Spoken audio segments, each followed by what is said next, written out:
अस्सलाम वालेकुम। हमारा आज का लेक्चर है टेस्ट कंस्ट्रक्शन। साइकोलॉजिकल टेस्ट बनाना एक बड़ा मेहनत तलब और बड़ा क्रिएटिव काम है, और ये बहुत ज़रूरी काम भी है क्योंकि वक्त के साथ साथ लोगों के बिहेवियर में, सोच में, पर्सनैलिटी में तब्दीलियाँ आती हैं, और लोगों को समझने के लिए वक्त और हालात के साथ नए टेस्ट की भी ज़रूरत पड़ती है। इसी तरह बहुत से जो मौजूदा टेस्ट हैं उनको भी वक्त के साथ अपडेट करने की ज़रूरत महसूस होती है। तो साइकोलॉजिकल टेस्ट बनाना एक बड़ा दिलचस्प काम भी है और बड़ा क्रिएटिव काम भी है। कोई साइकोलॉजिकल टेस्ट अगर आप बनाना चाहते हैं तो उसके लिए किन स्टेप्स को फॉलो करना पड़ता है, तो उसमें 6 स्टेप्स हैं जिनके ज़रिए हम कुछ साइकोलॉजिकल टेस्ट जो हैं वो डेवलप कर सकते हैं। उनमें पहला स्टेप है डिफाइनिंग द टेस्ट। दूसरा स्टेप है सिलेक्टिंग अ स्केलिंग मेथड। तीसरा स्टेप है कंस्ट्रक्टिंग द आइटम्स। चौथा स्टेप है टेस्टिंग द आइटम्स। पांचवा स्टेप है रिवाइजिंग द टेस्ट। और छठा स्टेप है पब्लिशिंग द टेस्ट। अब हम इन तमाम स्टेप्स को वन बाय वन डिटेल से देखते हैं। स्टेप वन है defining the test. Defining the test से मुराद ये है कि आप अगर कोई टेस्ट बनाना चाहते हैं तो सबसे पहले उसको डिफाइन करना है कि आप टेस्ट किस मकसद के लिए बनाना चाहते हैं, किस चीज़ की मेजरमेंट के लिए बनाना चाहते हैं, और उसमें क्या क्वालिटीज़ मौजूद होंगी। मिसाल के तौर पे आप पर्सनैलिटी का एक टेस्ट बनाना चाहते हैं, लेकिन पर्सनैलिटी के पहले ही बहुत सारे टेस्ट मौजूद हैं, तो आपके टेस्ट में ऐसी क्या खूबी होगी जो दूसरे टेस्टों में नहीं है। इनके आपके टेस्ट में ऐसी क्या बात है या ऐसी क्या बात होगी जो दूसरे पर्सनैलिटी के टेस्ट में नहीं है। मिसाल के तौर पे आप डिफ़ाइन करेंगे कि मेरा जो पर्सनैलिटी का टेस्ट है वो जिन फैक्टर्स को मैं स्टडी करना चाह रहा हूँ वो उर्दू लैंग्वेज में उससे रिलेटेड कोई टेस्ट नहीं है, तो मेरा टेस्ट एक तो उर्दू लैंग्वेज में होगा। दूसरा आप डिफ़ाइन कर सकते हैं कि पर्सनैलिटी के किन किन फैक्टर्स को आपका टेस्ट स्टडी करेगा।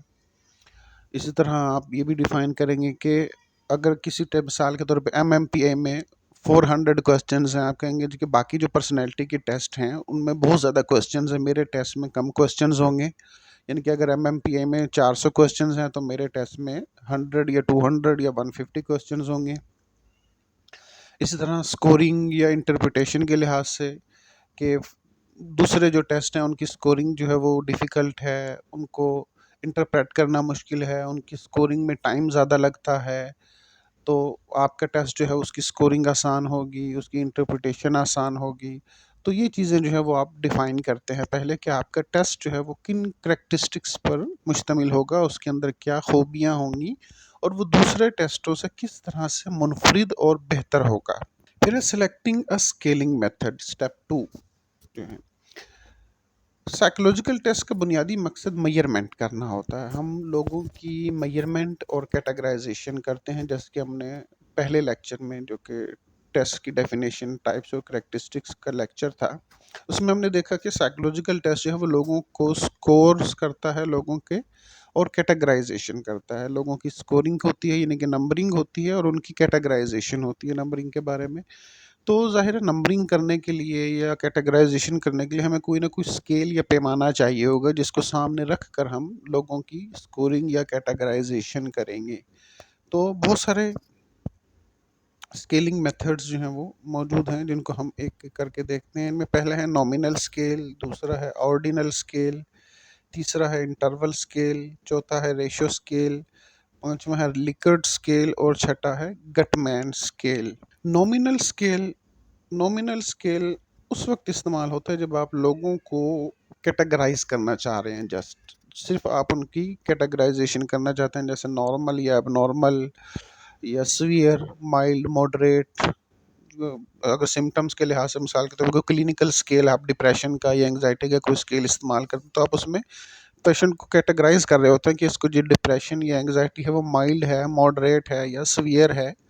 इसी तरह फिट, अनफिट, जो है इस तरह से जो हम लोगों की नेमिंग करते हैं, बेसिकली लोगों को नेम करते हैं और उनको कैटेगराइज करते हैं। ऐसे अगर कोई आपका स्केल ऐसा है जो जैसे लोगों की नेमिंग और कैटेगराइजेशन कर रहा है, तो उसमें हम नॉमिनल स्केल इस्तेमाल करते हैं। दूसरा है ऑर्डिनल स्केल। ऑर्डिनल स्केल में हम 1 to 0, 0 to 1 या लोवेस्ट टू हायर या हाईएस्ट टू लोअर लेवल की तरफ लोगों को जज करते हैं या कंपेयर करते हैं बेसिकली। जैसे मिसाल के तौर पे बच्चों के स्कूल में टेस्ट होते हैं, तो उनमें सबसे ज़्यादा नंबर लेने वाला फर्स्ट आता है, उसके बाद नंबर लेने वाला सेकंड आता है, उसके बाद नंबर लेने वाला थर्ड आता है। तो इस तरह से हम ऑर्डरिंग कर रहे होते हैं, बेसिकली तरतीब हम बना रहे होते हैं। तो आपका कोई ऐसा टेस्ट जिसमें आपने लोगों की नंबरिंग करके हाईएस्ट से लोवेस्ट मार्क्स की तरफ या लोवेस्ट से हाईएस्ट मार्क्स की तरफ ऑर्डरिंग करनी हो, तो उसके लिए हम ऑर्डिनल स्केल इस्तेमाल करते हैं। फिर इंटरवल स्केल। बाज़ का तो ऐसा होता है कि हमारे पास जो स्केल होता है उसमें नंबर्स बहुत ज़्यादा होते हैं और उनको नंबर्स को लिखना बहुत ज़्यादा मुश्किल हो जाता है, टेस्ट की लेंथ बहुत ज़्यादा बढ़ जाती है, टाइम ज़्यादा बढ़ जाता है। तो हम क्या करते हैं, हम इंटरवल्स बना लेते हैं और उन इंटरवल्स की बुनियाद पे हम लोगों को कैटेगराइज कर लेते हैं।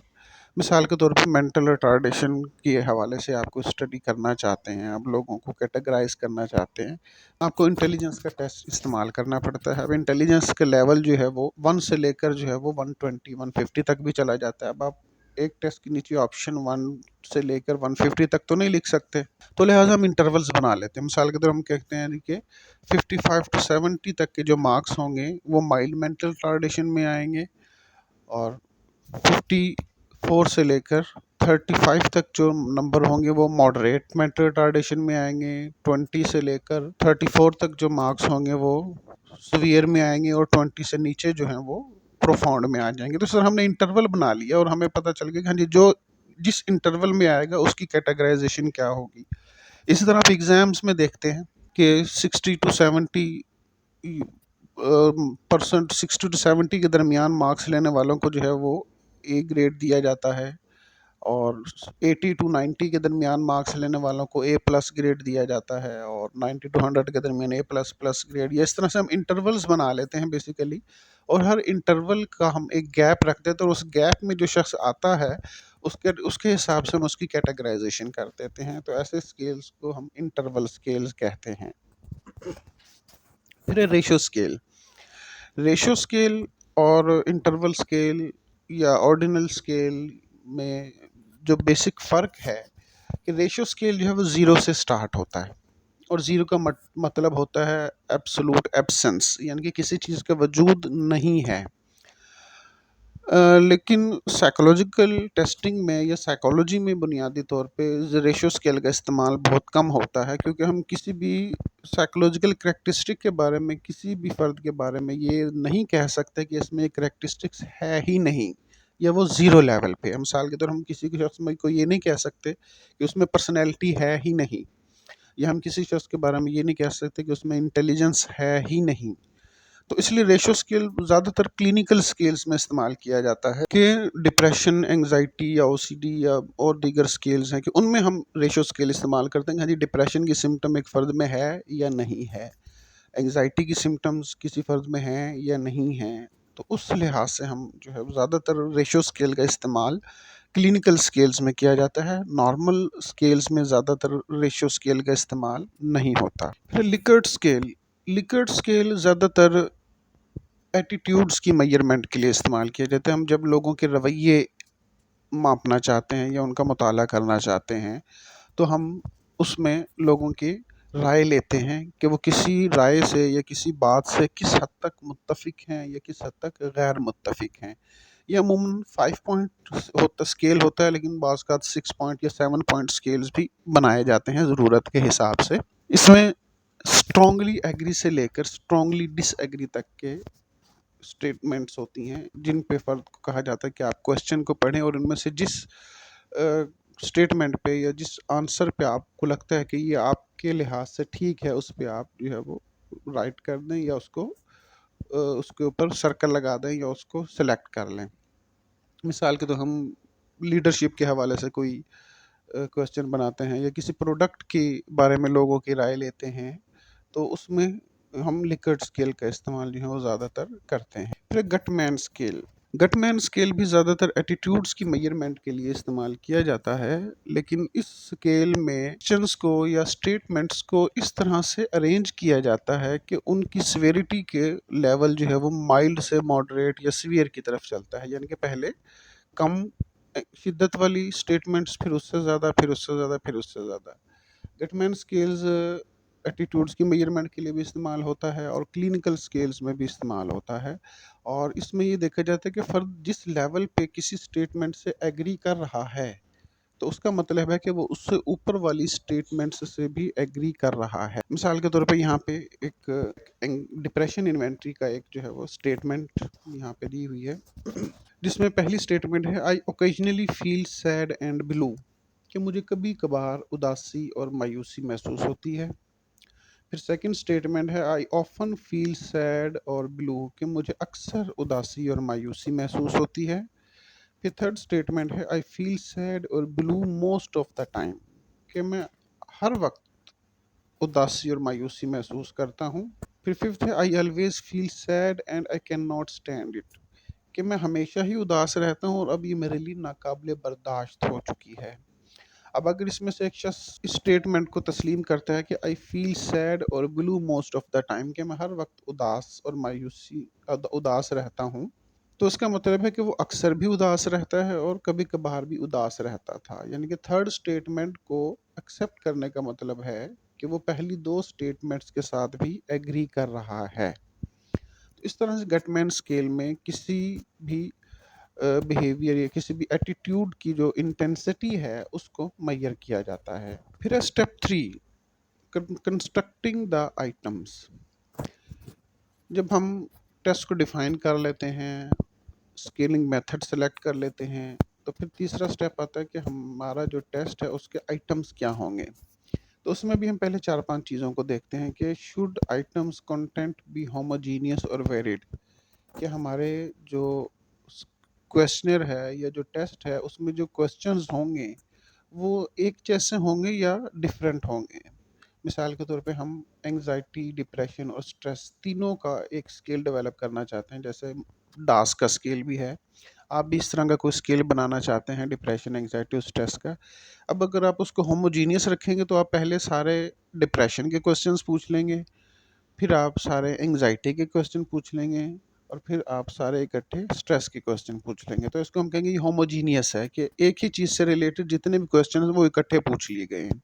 लेकिन अगर आप इनको मिक्सअप कर देते हैं, मिसाल के तौर पे पहले क्वेश्चन डिप्रेशन का है, दूसरा एंग्जाइटी का, तीसरा स्ट्रेस का, फिर चौथा जो है वो एंग्जाइटी का, पांचवा स्ट्रेस का, छठा डिप्रेशन का, तो इस तरह से आप उनको मिक्सअप कर देते हैं, उसको हम कहेंगे कि वो वेरिड हो गए हैं, यानी कि डिफरेंट हो गए हैं।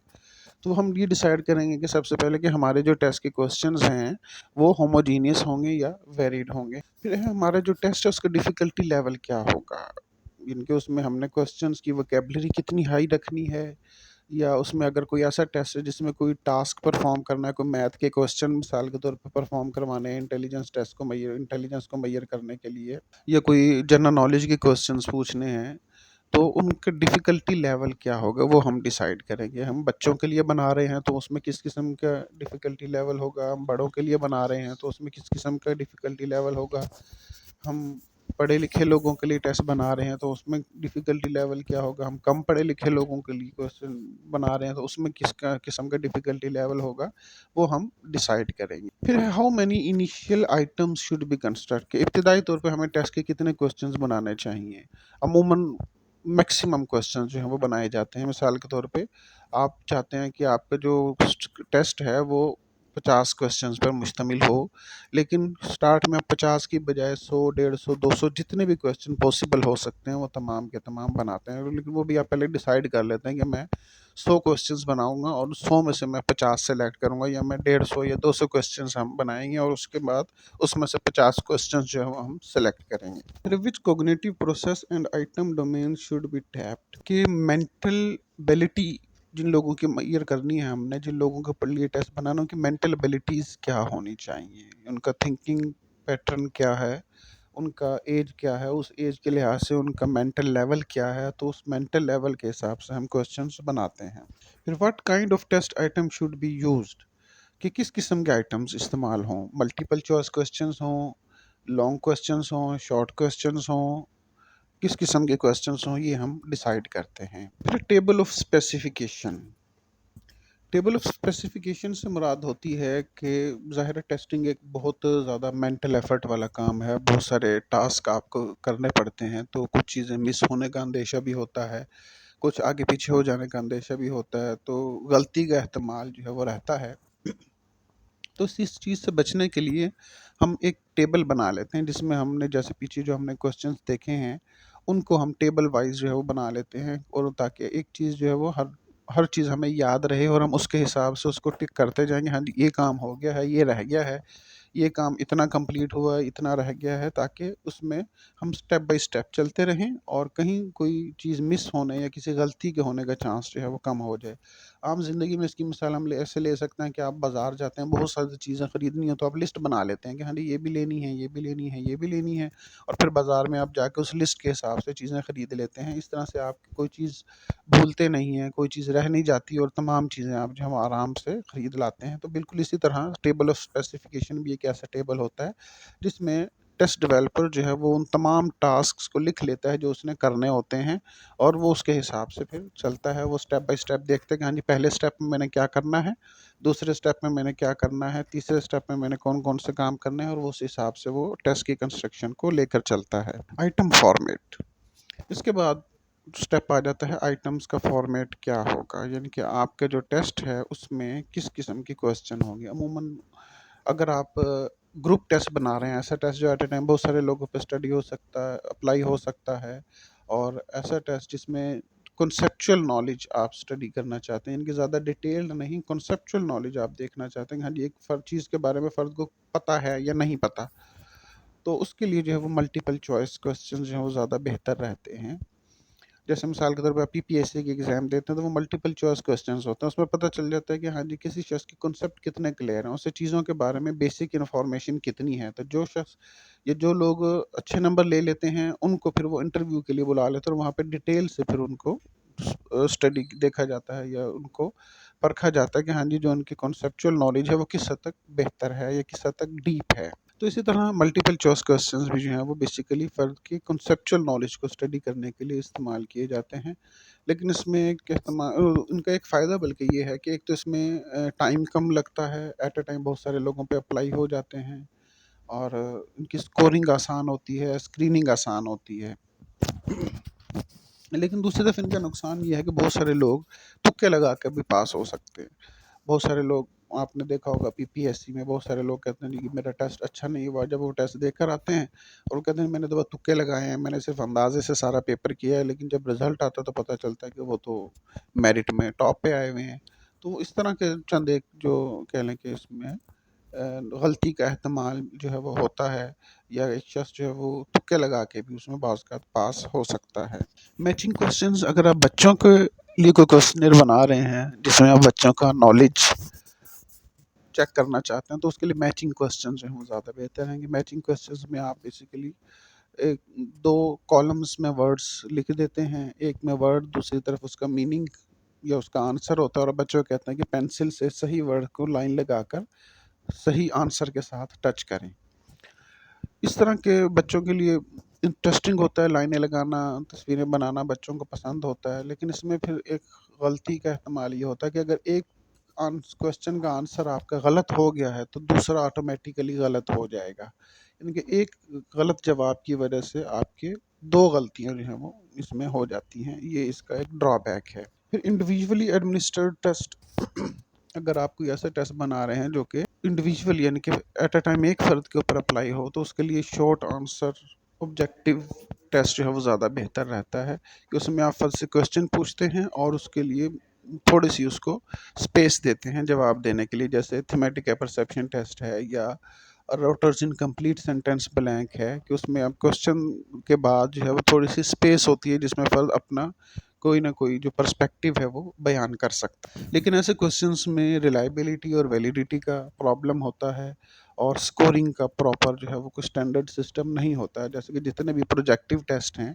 उनमें जो है उनकी रिलायबिलिटी और वैलिडिटी इतनी अच्छी नहीं है, और उनकी जो स्कोरिंग का सिस्टम है वो भी कोई अप्रोप्रिएट स्टैंडर्डाइज्ड सिस्टम नहीं है। फिर पर्सनैलिटी टेस्ट, अगर आप पर्सनैलिटी के लिए टेस्ट बना रहे हैं जैसे कि MMPI है, तो फिर ट्रू फॉल्स क्वेश्चन जो है वो ज़्यादा बेहतर रहते हैं कि उसमें आप एक स्टेटमेंट लिखते हैं और उसके नीचे सही या गलत के वो स्टेटमेंट आपके ऊपर अप्लाई होती है या नहीं होती, तो वो क्वेश्चन जो है वो ज़्यादा बेहतर रहते हैं।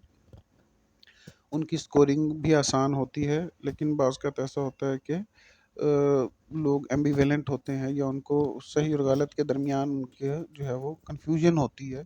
तो उसके लिए फिर फोर्स्ड चॉइस मेथडोलॉजी है वो ज़्यादा बेहतर रहती है कि आप दो स्टेटमेंट्स दे देते हैं, क्वेश्चंस की जगह आप दो स्टेटमेंट्स दे देते हैं कि हाँ जी इनमें से कौन सी स्टेटमेंट जो है वो आपके लिए बेहतर है। जैसे कि Myers Briggs type indicator test है, उसमें हर मुख्तलिफ सिचुएशंस दी हुई हैं और हर सिचुएशन के लिहाज से दो ऑप्शन दिए हुए हैं, दो स्टेटमेंट्स दी हुई हैं, और पूछा जाता है कि इन दोनों में से कौन सी सिचुएशन आपके ऊपर ज़्यादा फिट होती है या आप अपने लिए सही समझते हैं, तो उसमें से उसको सिलेक्शन जो है वो करनी पड़ती है। स्टेप 4, टेस्टिंग द आइटम्स या आइटम एनालिसिस। हम क्वेश्चंस बनाने के बाद चौथे स्टेप में आते हैं, उसमें हम आइटम्स को एनालाइज करते हैं। एनालाइज करने के लिए हम क्या करते हैं, हमने जो क्वेश्चनेयर बनाया है सबसे पहले हम उसे कुछ लोगों पे अप्लाई करते हैं, और अप्लाई करने के बाद हम उन उसके ऊपर मुख्तलिफ स्टैटिस्टिकल मेथड्स अप्लाई करते हैं, मुख्तलिफ स्टैटिस्टिकल फार्मूलाज के ज़रिए उसको चेक करते हैं और देखते हैं कि हाँ जी स्टैटिस्टिकली हमने जो क्वेश्चनर बनाया है वो किस हद तक अप्रोप्रिएट है। इसमें सबसे पहली जो चीज़ हम देखते हैं वो होती है item difficulty index. Item difficulty index से मुराद होता है कि हमने जो क्वेश्चंस बनाए हैं वो क्वेश्चंस किस हद तक मुश्किल हैं, और जिन लोगों पे हमने अप्लाई करने हैं या किए हैं उनके लिए किस हद तक वो मसाइल का बायस बने या उनको किस हद तक जवाब देने में मुश्किल महसूस हुई। मिसाल के तौर पे एक क्वेश्चन है, उस पे हमने एक क्वेश्चनर बनाया और उस क्वेश्चनर को हमने 50 लोगों पे अप्लाई किया, और उसमें से क्वेश्चन नंबर 5 जो है उसमें ज़्यादातर लोगों ने 0 मार्क्स लिया है। तो इसका मतलब है कि वो आइटम इतना ज़्यादा डिफ़िकल्ट है कि अक्सर लोग उसका जवाब नहीं दे पाए या उनका जवाब गलत था। या इसी तरह एक क्वेश्चन नंबर 12 है, उसमें हर किसी ने या ज़्यादातर लोगों ने फुल मार्क्स लिए हैं। तो उसका मतलब है कि वो इतना आसान है कि हर किसी को उसका सही जवाब मालूम है। तो लिहाजा हमें ऐसे तमाम आइटम्स भी जिनका जवाब देने में लोगों को मुश्किल महसूस होती है उनको भी रिमूव करना है, और ऐसे आइटम्स भी जिनका हर कोई आसानी से जवाब दे देता है उनको भी रिमूव करना होता है टेस्ट को, और एक मीडिएट किस्म का या मॉडरेट किस्म का डिफ़िकल्टी लेवल जो है वो रखना पड़ता है टेस्ट में। Item reliability index. Item reliability से मुराद ये, इसको हम internal consistency of the test भी कहते हैं कि टेस्ट के जो आइटम्स हैं वो आपस में किस हद तक कंसिस्टेंट हैं, यानी कि किस हद तक एक दूसरे को सपोर्ट करते हैं। तो इसके लिए हम हर आइटम का टेस्ट के बाकी आइटम्स के साथ या टेस्ट के टोटल स्कोर के साथ कोरिलेशन जो है या पॉइंट बाय सीरियल कोरिलेशन जो है वो चेक करते हैं। मिसाल के तौर पे हम आइटम नंबर 1 का टेस्ट के टोटल स्कोर्स के साथ point biserial correlation check करेंगे, आइटम नंबर 2 का टेस्ट के टोटल स्कोर्स के साथ point biserial correlation check करेंगे। इस तरह से हर आइटम का टेस्ट के टोटल स्कोर्स और दीगर आइटम्स के साथ हम कोरिलेशन चेक करेंगे। जहाँ कोरिलेशन पॉजिटिव होगा तो उसका मतलब है कि वो टेस्ट रिलायबल हैं, वो आइटम्स जो हैं वो रिलायबल हैं, और जहाँ पे कोरिलेशन नेगेटिव होगा तो उसका मतलब है कि वहाँ पे आइटम जो है वो सही नहीं है, वो सही तरीके से टेस्ट के साथ मैच नहीं कर रहा। तो ऐसे आइटम्स को भी चेंज करना होगा या रिमूव करना होगा। फिर item validity index. Item validity index से मुराद ये होती है कि हमने जो टेस्ट बनाया है तो जिस क्राइटेरिया को सामने रख कर हमने वो टेस्ट बनाया है वो उस क्राइटेरिया को किस हद तक मैयर कर रहा है या किस हद तक एक्यूरेटली उसकी मैयरमेंट कर रहा है। मिसाल के तौर पे हमने डिप्रेशन का या एंग्जाइटी का स्केल बनाया, तो हमने एक क्राइटेरिया बनाया होगा ना पहले कि हाँ जी डिप्रेशन का स्केल बना रहे हैं तो पहले हमने देखना है कि हाँ जी डिप्रेशन की हमने क्या चीज़ मैयर करनी है, सिम्टम्स मालूम करनी है ना। तो सिम्टम्स मैयर करनी है तो सिम्टम्स के लिए हम डीएसएम को क्राइटेरिया बनाएंगे और डीएसएम को मद्देनज़र रखकर हम क्वेश्चन जनरेट करेंगे और क्वेश्चंस को हम फिर लोगों पे अप्लाई करेंगे और देखेंगे कि हाँ यार, जो हमने क्वेश्चन बनाए हैं डीएसएम क्राइटेरिया को सामने रखकर, वो सही तरीके से उस क्राइटेरिया को मेजर कर रहे हैं या नहीं कर रहे हैं। तो आइटम वैलिडिटी इंडेक्स में भी जो हमारे टेस्ट के आइटम्स होते हैं, उसको हम क्राइटेरिया के साथ उसका कोरिलेशन देखते हैं कि हमारा जो क्राइटेरिया है, जो हमारे टेस्ट के क्वेश्चंस हैं, वो उसके साथ किस हद तक कोरिलेट कर रहे हैं। अगर टेस्ट के टोटल स्कोर्स और क्राइटेरिया में पॉजिटिव कोरिलेशन है, तो इसका मतलब है कि वो टेस्ट वैलिड है या वो उसके जो आइटम्स हैं वो वैलिड हैं। फिर आइटम करेक्टरिस्टिक कर्व, हमने आइटम रिलायबिलिटी को देखा, उसमें हम हर आइटम का टोटल स्कोर के साथ देखते हैं। फिर इसी तरह आइटम वैलिडिटी को हमने देखा कि उसमें हम हर आइटम को क्राइटेरिया के साथ मैच कर रहे होते हैं। तो इस तरह से उसको स्टेटिस्टिकली रिप्रेजेंट करना बड़ा मुश्किल हो जाता है, बहुत ज़्यादा नंबरिंग हो जाती है, बहुत ज़्यादा पेजेस खर्च होते हैं। तो लिहाजा हम क्या करते हैं कि उसके लिए हम एक ग्राफ बना लेते हैं। उसमें हम हर आइटम का जो हमारा सैंपल था उसके करेक्ट आंसर्स और जो हमारा क्राइटेरिया था उसके साथ कोरिलेशन को जो है वो रिप्रेजेंट करते हैं।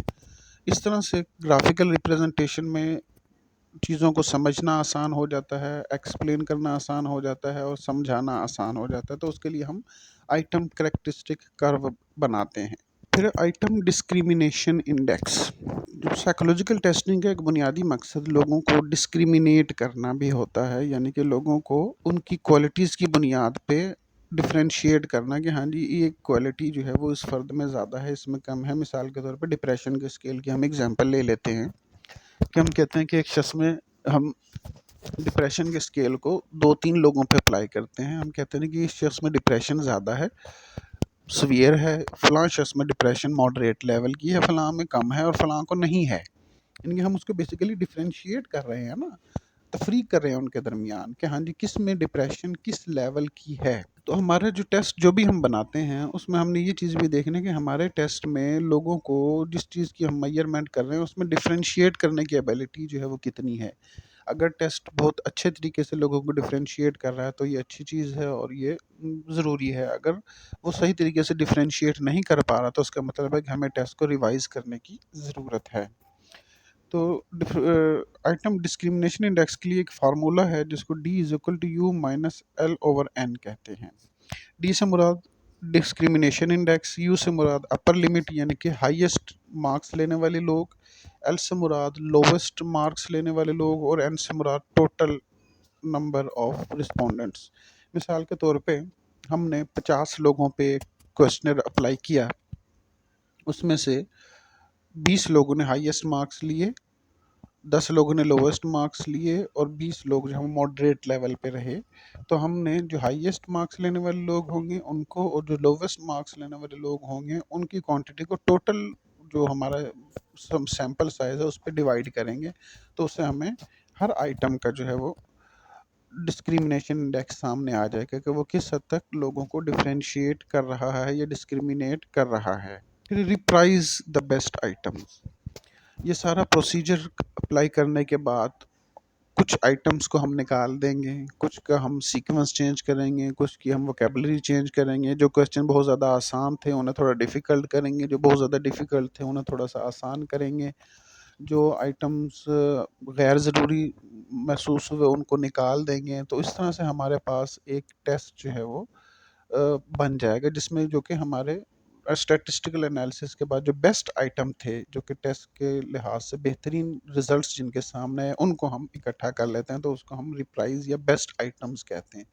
यानी कि आइटम एनालिसिस या टेस्टिंग के आइटम का जो प्रोसीजर है उसके एंड में हमारे पास जो है वो जो आइटम्स बचते हैं वो हमारे बेस्ट आइटम्स होते हैं। मिसाल के तौर पर हमने स्टार्ट में 100 क्वेश्चंस लिखे और उसमें से एंड में हमारे पास 30 क्वेश्चंस जो हैं वो बचे, तो वो बेसिकली बेस्ट आइटम्स हैं जो कि हमारे रिलायबिलिटी इंडेक्स, हमारे वैलिडिटी इंडेक्स, हमारे डिस्क्रिमिनेशन इंडेक्स के लिहाज आइटम डिस्क्रिमिनेशन इंडेक्स के लिहाज से बेहतरीन आइटम जो हैं वो सामने आ जाते हैं। फिर स्टेप 5 रिवाइजिंग द टेस्ट। अब हमारे पास जो क्वेश्चनर बना है या जो टेस्ट हमारे पास एक बन गया है इब्तिदाई शक्ल में, हम उसको एक और नए सैंपल पे अप्लाई करेंगे और देखेंगे कि हाँ जी, आया ये जो अब हमारे पास एक टेस्ट आया है। शुरू में हमने 100 क्वेश्चंस रखे थे, एंड में हमारे पास 30 क्वेश्चंस बच गए, तो वो 30 क्वेश्चंस हम एक और सैंपल के ऊपर अप्लाई करेंगे, वो भी 50 का सैंपल हो सकता है, जो भी आपके रिक्वायरमेंट के हिसाब से आप रख सकते हैं सैंपल साइज़।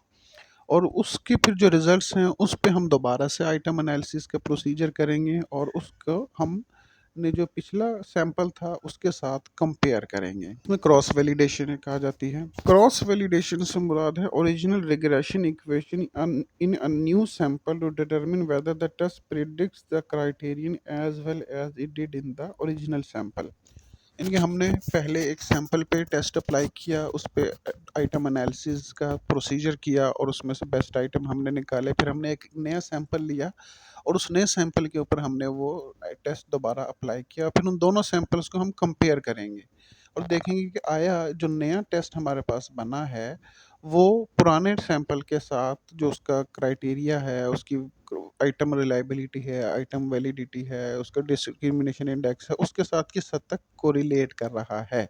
अगर उनकी कोरिलेशन लेवल करीब हो तो फिर हम कहेंगे कि ये क्रॉस वैलिडेट कर रहे हैं, यानी कि जो हमारा पहला टेस्ट था वो भी उतना ही अच्छा, हमारा जो पहला टेस्ट था और जो नया टेस्ट है ये दोनों तकरीबन एक जैसे लेवल पे ही उस डोमेन को मैयर कर रहे हैं जिसके लिए हमने टेस्ट बनाया है। वैलिडिटी श्रिंकेज, बाज़ का ऐसा होता है कि हमने इतनी मेहनत करके टेस्ट बनाया, उसको हमने बेस्ट आइटम्स निकाले, लेकिन जब हमने उस पे एक नए सैंपल पे उसको अप्लाई किया तो वो उतने अच्छे लेवल पे उस डोमेन की मेजरमेंट नहीं कर रहा जितना कि जो पहला टेस्ट था, जो हमने पहले सैंपल पे अप्लाई किया था वो कर रहा था। तो इसका मतलब है कि कहीं पे हमारे टेस्ट में जो है वो कोई मिस्टेक रह गई है, जिसको हम वैलिडिटी श्रिंकेज कहते हैं। यानी कि जो नया टेस्ट है वो पुराने टेस्ट की तरह क्राइटेरिया को मैयर नहीं कर रहा।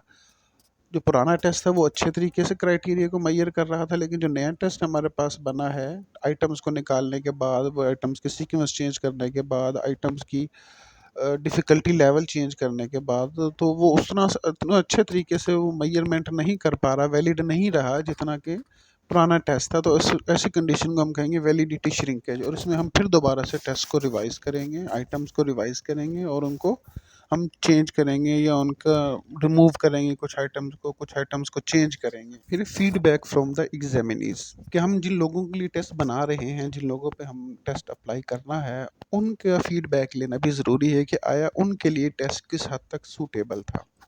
तो लिहाजा हम टेस्ट के साथ एक फीडबैक परफॉर्मर भी लगाते हैं, जिसमें जो लोगों पे टेस्ट अप्लाई किया जाता है उनकी राय ली जाती है कि आया उनको टेस्ट किस हद तक मुश्किल लगा, क्या टेस्ट को करने के लिए उनको हिदायत मुनासिब दी गई, क्या उनको जो हिदायत दी गई, इंस्ट्रक्शंस दी गई टेस्ट के बारे में वो सही थी, यानी कि अंडरस्टैंडेबल थी, उनको आसानी से समझ आ गई, क्या टेस्ट को करने के लिए टाइम मुनासिब था या कम था या ज़्यादा था, टेस्ट के लिए जो पेपर पेंसिल और जो एनवायरनमेंट था वो मुनासिब था या नहीं था। कल्चर फेयरनेस से मुराद के टेस्ट में मौजूद तमाम क्वेश्चन जो हैं वो आपके कल्चरल वैल्यूज़ के मुताबिक हैं। टेस्ट का डिफ़िकल्टी लेवल क्या था, तमाम क्वेश्चंस जो हैं वो एग्जामिनी से फीडबैक के तौर पर लिए जाते हैं, और फिर टेस्ट में उस फीडबैक के हिसाब से भी चेंजेस किए जाते हैं। फिर स्टेप 6, पब्लिशिंग द टेस्ट। अब हमारा जो टेस्ट है वो फाइनल फॉर्म में आ गया है और अब हमने इसको पब्लिश करना है। तो पब्लिशिंग के लिए हमें टेस्टिंग मटेरियल चाहिए, तो हमने ये डिसाइड करना है कि किस पब्लिशर से हमने टेस्ट पब्लिश करवाना है, टेस्ट जिस कागज़ पे प्रिंट होगा उसका स्टैंडर्ड क्या होगा, किस क्वालिटी का कागज़ होगा, टेस्ट के साथ जो उसकी पैकिंग है उसमें क्या क्या चीज़ें शामिल होंगी। बेसिकली आपने टेस्ट पब्लिश करने से मुराद ये होता है कि आपने एक पूरा पैकेज बनाना होता है, जिसमें टेस्ट और टेस्ट से रिलेटेड जितनी भी ज़रूरी चीज़ें हैं वो आपने प्रोवाइड करनी होती हैं। अगर आपके टेस्ट में पेपर पेंसिल टेस्ट है और उसमें पेंसिल का इस्तेमाल होना है, रबर शार्पनर का इस्तेमाल होना है, तो वो भी आप साथ प्रोवाइड करेंगे। इनके ऐसी कोई चीज़ ना हो कि आप एक शख्स टेस्ट लेकर जाए और फिर उसे कुछ चीज़ें बाहर से अलग से ख़रीदनी पड़ें उस टेस्ट को अप्लाई करने के लिए, ऐसा नहीं होना चाहिए। बल्कि टेस्ट को अप्लाई करने के लिए जितनी भी ज़रूरी चीज़ें हैं वो टेस्ट के साथ उसके डब्बे में मौजूद होनी चाहिए। इसी तरह पब्लिशर को हमने सेलेक्ट करना है, उसकी एडवर्टाइजमेंट कैसे करनी है, किन लोगों को फ़रोख्त करना है, जिन लोगों को फ़रोख्त करना है उनका एजुकेशन या एक्सपीरियंस किस किस्म का होना चाहिए। मिसाल के तौर पे अगर आप एमएमपीआई टेस्ट खरीदना चाहते हैं तो आपके लिए कम से कम साइकोलॉजी में बैचलर्स की डिग्री होना ज़रूरी है। अगर आपके पास साइकोलॉजी में बैचलर्स की डिग्री नहीं होगी तो पब्लिशर आपको वो फ़रोख्त नहीं करेगा, आपको पहले उसे अपनी डिग्री दिखानी होगी। तो इसी तरह से कि किन लोगों को फ़रोख्त करना है, उसकी रिस्ट्रिक्शंस क्या होंगी, ये तमाम चीज़ें जो है वो हम डिसाइड करते हैं। फिर पब्लिशिंग में एक और चीज़ होती है जिसको मैनुअल कहते हैं। मैनुअल सबसे अहम हिस्सा होता है टेस्ट का, उसके बगैर कोई भी शख्स जो है वो टेस्ट को समझ नहीं पाएगा, उसको अप्लाई नहीं कर पाएगा, उसकी स्कोरिंग और इंटरप्रिटेशन नहीं कर पाएगा। तो मैनुअल भी दो तरह का होता है, एक होता है टेक्निकल मैनुअल। टेक्निकल मैनुअल में आप टेस्ट से मुतालिक जो टेक्निकल बातें हैं, मिसाल के तौर पर उसकी रिलायबिलिटी, उसकी वैलिडिटी और उसकी डिस्क्रिमिनेशन इंडेक्स, या जो भी टेक्निकल प्रोसीजर्स हैं वो आप डिफ़ाइन करेंगे कि ये टेस्ट किस मकसद के लिए है, इसकी क्या क्वालिटीज़ हैं, बाकी टेस्टों से किस तरह से बेहतर है, इसकी रिलायबिलिटी को क्या निकली है, इसकी वैलिडिटी क्या निकली है, इस पे जो रिसर्चेज़ की गई हैं उनकी क्या फाइंडिंग्स आई हैं, वो तमाम की तमाम चीज़ें आप टेक्निकल मैनुअल में बयान करते हैं। दूसरा होता है यूज़र मैनुअल। यूज़र मैनुअल आम लोगों के लिए होता है जिन्होंने टेस्ट को अप्लाई करना होता है, स्कोरिंग और इंटरप्रिटेशन करनी होती है। टेक्निकल मैनुअल बेसिकली टेक्निकल लोगों के लिए होता है, जो फील्ड के एक्सपर्ट लोग होते हैं, जो कि देखना चाहते हैं कि आया आपने जो टेस्ट बनाया है उसमें कोई टेक्निकल मिस्टेक तो नहीं है, या वो टेक्निकली किस हद तक एक्यूरेट है। जबकि यूज़र मैनुअल में आप उन लोगों के लिए इंस्ट्रक्शंस देते हैं जिन्होंने टेस्ट अप्लाई करना होता है, जिसकी स्कोरिंग और इंटरप्रिटेशन करनी होती है, जैसे केस टेस्ट को अप्लाई कैसे करना है, सब्जेक्ट्स को इंस्ट्रक्शंस कैसे देनी है, उसमें टेस्ट को अप्लाई करने में कितना टाइम लगता है, इसमें इसकी आपने स्कोरिंग कैसे करनी है, इंटरप्रिटेशन कैसे करनी है, ये तमाम चीज़ें जो हैं वो आप यूज़र मैनुअल में एक्सप्लेन करते हैं। ये है हमारा आज का लेक्चर, टेस्ट कंस्ट्रक्शन। थोड़ा लंबा लेक्चर है लेकिन उम्मीद है आपको समझ आई होगी।